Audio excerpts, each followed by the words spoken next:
حاجی اینجا داشتم میرفتم برعکس گوش بده دادم کار خدا رو بکنم. برادر کام اینو دیدم اینجا وایساده اینو ببینی رفتم گفتم کام هیر گفتم دیگه اینو نمیبینم. برادر this is for you.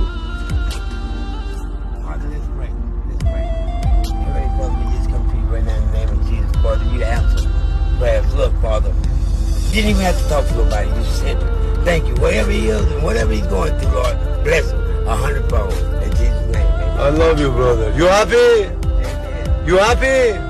You happy? Are you happy? Man, joy. Enjoy, brother. Jesus. That's it.